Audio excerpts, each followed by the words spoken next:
They called me the smartest senator in the country, which, honestly, says more about the country than about me. I'm Senator Boyett, economist, visionary, and, according to my critics, the man who made sadness a lifestyle. My masterpiece, the Happiness Tax Act of 2028.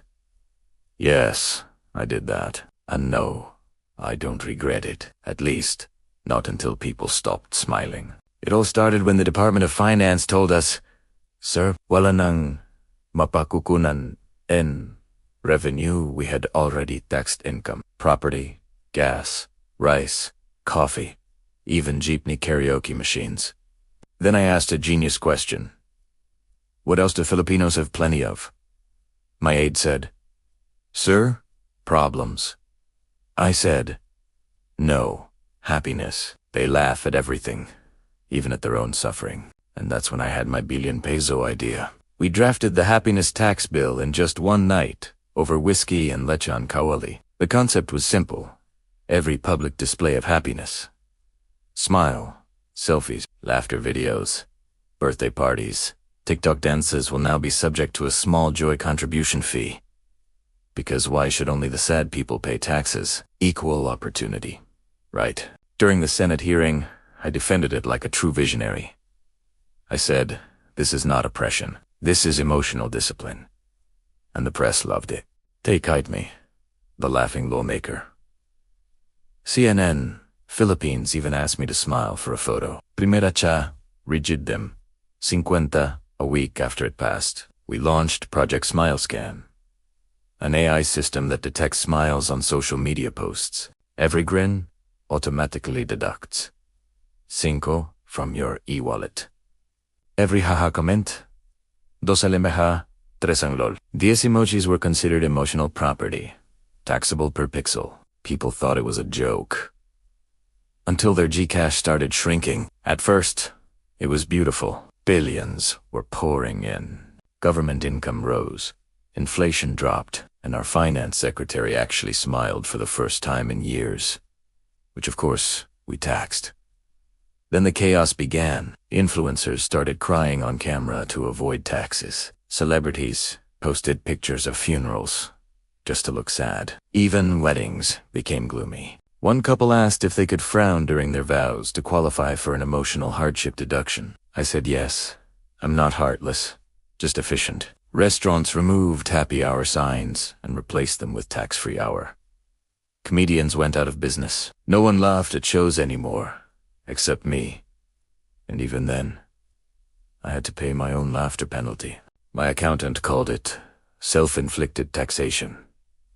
One morning, my wife looked at me and said, "Boyett, no one's smiling anymore. Even our baby frowns in his sleep." I said, "That's fiscal responsibility, honey." She didn't laugh. Good, one less taxable moment. But I started to notice the change. The streets were quiet. No more karaoke. No more gossip in the tricycle lines. Even the jeepney drivers, once the happiest people alive, now drove in eerie silence. The nation was depressed, but at least, finally, compliant. Then came the backlash. A viral video spread across the underground internet. A little girl, maybe 7 years old, whispering, "Why should we pay for being happy?" It had 10 million views in 24 hours. We tried to take it down, but it kept reappearing on mirrors, reflections, even memes. People started smiling again out of rebellion. And every time they did, we made more money. It was the perfect paradox. But one day, the system broke. Our Smile Scan servers overloaded. There were too many people laughing at the government. It crashed during a meme war titled Pagad Ka Ana, Puro May, Tax Pa. The algorithm mistook sunsets for smiling faces. We accidentally taxed the sky, 300 billion. When the president called me into his office, I expected praise. Instead, he said, "Boyett, you've created the saddest country in Asia." I replied, "Sir, technically, the richest too." He didn't find it funny. Then again, He couldn't afford to laugh. The next day, Congress repealed my law. The country celebrated not with fireworks, but with laughter. For the first time in months, people smiled freely. And you know what? It was painful to watch. Because as they laughed, I realized I missed being the reason they stopped. Now I sit here in my office, surrounded by my framed awards. Outstanding public servant, most creative legislator, man who monetized joy. All reminders of my legacy. Sometimes I still smile, quietly. Not because I'm happy, but because I know, deep down, I was right. You can't govern a happy nation, but you can control a miserable one.